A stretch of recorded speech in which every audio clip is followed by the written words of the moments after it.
성부와 성자와 성령의 이름으로 말씀드립니다. 60년대에는 파출소를 몇 개 세우는 것보다는 교회 하나가 지역사회를 더 건강하게 만든다는 말을 했습니다. 하지만 지금은 교회를 건축하려고 하면 지역 사람들이 피켓을 들고 반대 시위를 하는 형편이 되었습니다. 조선 말기에 이 땅에 들어와 선교를 시작한 한국 교회는 약 100년 동안 교육, 의료, 다양한 사회사업, 인쇄와 출판, 독립운동, 그리고 민주화와 인권운동, 다양한 분야와 다양한 영역에서 정말 다양한 역할로 빛과 소금의 역할을 감당해 왔습니다. 하지만 지난 2000년대부터 한국 교회에 대한 신뢰도는 해를 거듭할수록 추락하고 있습니다. 이제는 교회를 향해서 온갖 심한 욕을 하는 시대가 되었습니다. 기독교 윤리 실천운동이 금년에 실시한 한국교회 사회적 신뢰도 여론조사를 보면 한국교회에 대한 불신이 매우 높습니다. 한국교회에 대한 신뢰도를 묻는 질문에 매우 신뢰한다는 6.7%, 약간 신뢰한다가 25.1%, 별로 신뢰하지 않는다가 31.5%, 전혀 신뢰하지 않는다가 32.4%로 나타났습니다. 3명 중에 2명이 한국교회를 불신하고 있는 형편입니다. 특별히 무종교인들의 경우에는 78.2%가 한국교회를 불신한다고 표현했습니다. 코로나19 상황에서 한국교회에 대한 부정적인 시각은 더욱 확산되고 있습니다. 특별히 SNS상에서 한국교회를 혐오하는 표현들은 우리 모두를 충격의 도가니로 놓고 있습니다. 이렇게 혐오와 불신의 세상이라면 한국교회의 선교와 미래는 매우 어둡습니다. 사람들은 교회는 불신하지만 예수님의 가르침이나 삶은 높이 평가합니다. 교회가 사랑을 실천하는 교회, 좀 더 윤리적인 삶을 보여줬으면 좋겠다는 요구와 기대가 많습니다.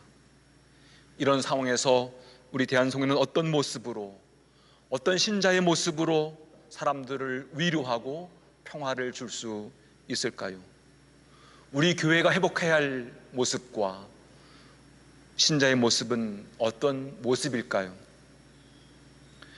지난주 복음에서 베드로는 선생님은 살아계신 하나님의 아들이시고 그리스도라는 놀라운 신앙 고백을 했습니다. 점수를 준다면 100점짜리 신앙 고백입니다. 그런데 오늘 복음에서 예수님께서 예루살렘에 올라가 원로들과 대사제들 그리고 율법들에게 많은 고난을 받고 그들의 손에 죽었다가 사흘 만에 다시 살아날 것이라는 말씀을 하시자 베드로는 예수님을 붙들고 안 됩니다. 결코 그런 일이 있어서는 안 된다고 말합니다.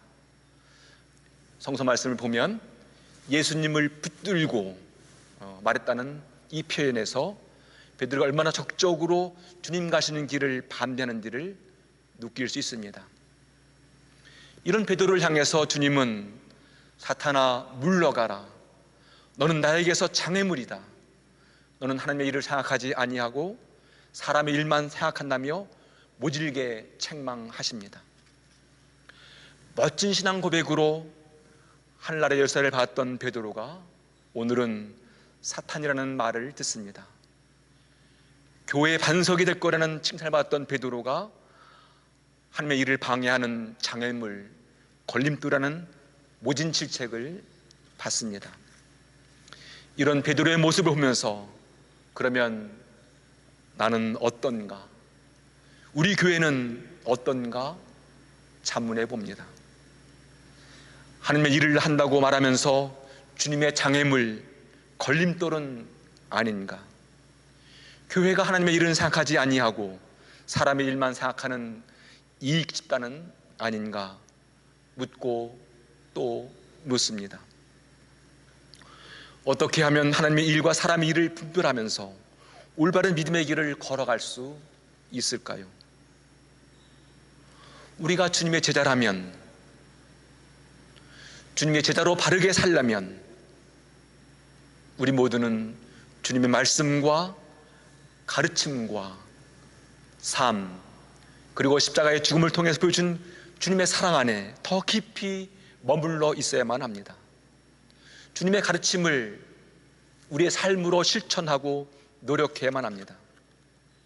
나 홀로 이 믿음의 길을 걷지 아니하고 그리스도의 몸 안에서 함께 기도하면서 공동의 분별과 식별을 통해서 하나님의 뜻을 구하고 하나님의 일을 하면서 더 건강한 주님의 몸을 이루어야만 합니다. 요한복음의 주님은 나를 믿지 못하겠거든 내가 하는 일을 보고서 믿으라고 말씀하셨습니다. 주님의 일, 주님의 삶은 무엇입니까? 주님은 미움이나 증오의 마음으로 서로를 대립하거나 갈등하는 것이 아니라 언제나 사랑과 자비의 삶으로 화해시키고 일치시키는 삶이었습니다.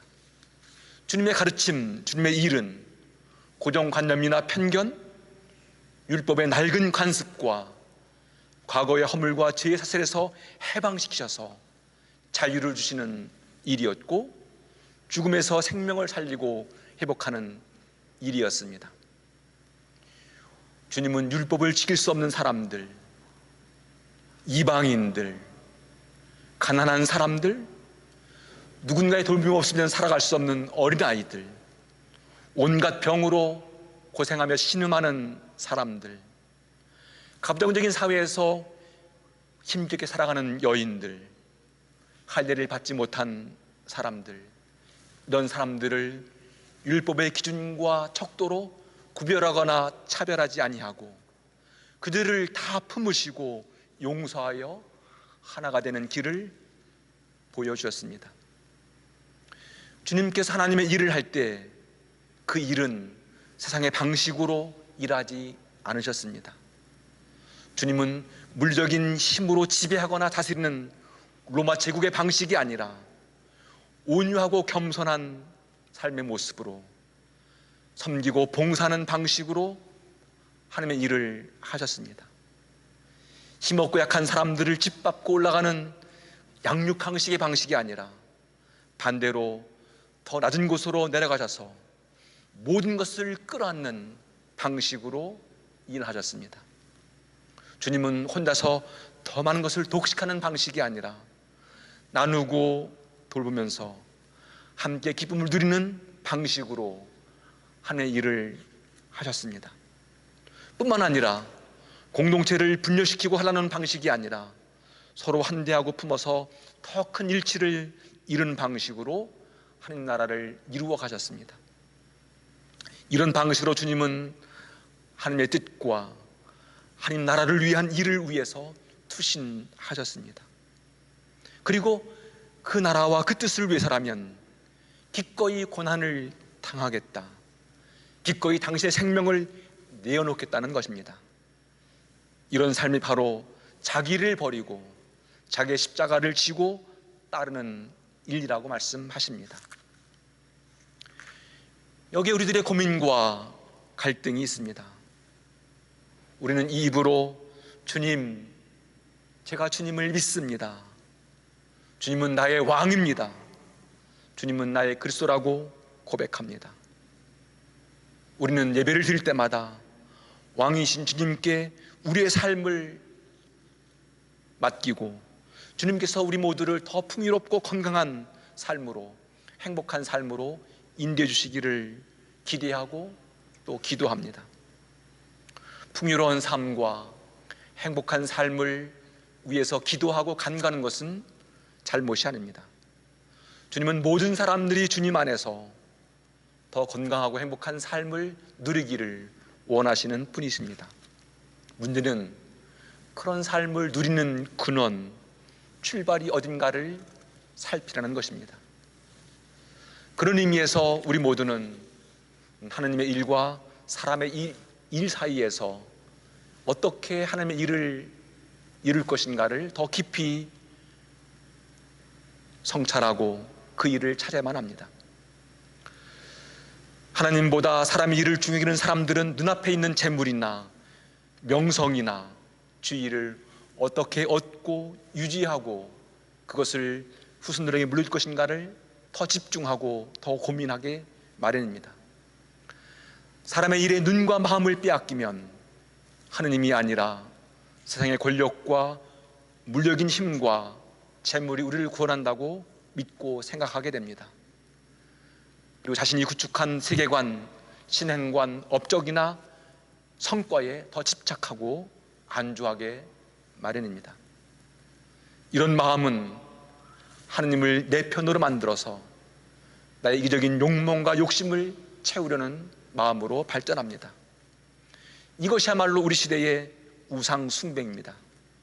한국교회는 지금 하느님을 믿는 것이 아니라 우상을 숭배하고 있습니다. 베드로는 그런 고백을 했다가 주님으로부터 사탄아 물러가라는 심한 말을 듣습니다. 베드로가 들었던 이 준엄한 소리는 오늘 우리가 들어야 할 소리입니다. 오늘 이 시대의 한국교회가 귀담아 드려야 할 책망의 소리입니다. 우린 예배를 드릴 때마다 사도신경이나 니케아신경을 고백합니다. 주의 기도를 드릴 때마다 하나님의 용서를 구합니다. 하지만 나의 영역 안에, 나의 삶 안에 작은 명예나 자존심이나 이익이 손상당하면 우리 모두는 안 됩니다 주님, 결코 그런 일은 있을 수 없습니다 라고 말하면서 우리의 뜻을 주장합니다. 하나님의 일과 사람의 일을 구분하지 못하는 우리의 마음을 보시면서 주님은 얼마나 마음이 아프실까, 얼마나 고통스러우실까를 생각하는 시간입니다. 주님께서 우리들에게 말씀하십니다. 나를 따르는 사람은 누구든지 제 십자가를 지고 따르라. 주님을 믿고 따르는 방식이 바로 십자가를 지고 살아가는 삶의 모습입니다. 주님을 따르는 사람들은 자신의 믿음의 분량과 믿음의 무게와 믿음의 정도에 따라서 십자가를 지고 주님을 따라가야만 합니다. 교회도 마찬가지입니다. 129년의 역사를 자랑하는 주의 성도들이 감당해야 할 그 십자가의 무게와 이제 막 시작한 개척교회가 감당해야 할 십자가의 무게는 같지가 않습니다. 주님의 일을 하면서 내가 하는 일이 정말 하느님의 일인지 아니면 사람의 일인지를 더 깊이 묻고 성찰해야만 합니다. 하나님의 일을 한다고 말하지만 자신의 일을 도모하고 있지는 않은지를 늘 살피고 또 주의를 기울여야만 합니다. 지금 한국교회는 추락하고 있습니다. 어디까지 추락할지 그 끝을 알 수 없는 지경입니다. 하나님의 이름을 빛내는 것이 아니라 오히려 하나님의 이름을 더럽히고 있습니다. 어떻게 교회의 모습을 회복할 수 있을까요? 어떻게 하나님의 이름을 다시 빛낼 수 있을까요? 이것이 오늘 우리들이 이 예배를 드리면서 묻고 찾는 신앙의 질문입니다. 오늘 로마서를 읽으면 우리가 어떤 삶으로 우리의 믿음을 회복할 수 있을지, 우리의 신뢰를 다시 회복할지를 그 답을 주고 있습니다. 사랑은 거짓이 없어야 합니다. 악을 미워하고 꾸준히 선한 일을 하십시오. 형제 사랑으로 서로 사랑하고 다투어 서로 남을 존경하는 일에 뒤지지 마십시오. 게으르지 말고 부지런히 일하며 열렬한 마음으로 주님을 섬기십시오. 희망을 가지고 기뻐하며 환난 속에서 참으며 꾸준히 기도하십시오. 성도의 딱한 사정을 돌봐주고 나그네를 후히 대접하십시오. 여러분을 박해는 사람들을 축복하십시오. 저주하지 말고 복을 빌어주십시오. 기뻐하는 사람이 있으면 함께 기뻐해 주고 우는 사람이 있으면 함께 울어 주십시오. 서로 한 마음이 되십시오. 오만한 생각을 버리고 천한 사람들과 사귀십시오. 그리고 잘난 체 하지 마십시오. 아무에게도 악을 악으로 갚지 말고 모든 사람이 다 좋게 여기는 일을 하도록 하십시오. 여러분의 힘으로 되는 일하면 모든 사람과 평화롭게 지내십시오. 악에게 굴복하지 말고 선으로서 악을 이겨내십시오. 오늘 말씀을 잘 보면 서로 사랑하고 서로 남을 존경하며 서로 한 마음이 되어서 모든 사람과 평화롭게 지내라, 이런 말들이 반복해서 나옵니다. 신앙은 홀로 살아가는 것이 아니라 서로 함께 기도하고 함께 사랑하고 함께 존경하고 함께 평화를 이루는 일입니다. 우리가 이런 모습으로 주님을 믿고 따른다면, 우리 교회 안에 이런 신앙인이 더 많아진다면 세상 사람들은 그런 교회를, 그런 신앙인을 존경하고 신뢰할 겁니다. 초대교회는 이런 신앙의 삶으로 거대한 로마 제국을 이길 수 있었습니다. 초대교회는 교인 숫자나 규모로 그리고 재력으로 로마 제국을 이기지 아니했습니다. 주님은 힘으로 세상을 구원하지 않으십니다. 십자가의 사랑으로 우리 모두를 구원하십니다. 교회는 이 믿음으로 이런 도덕적 권위로 거대한 세상을 이길 수 있습니다. 지금 우리에게 필요한 것은 바로 이런 신앙의 태도와 삶의 방식입니다.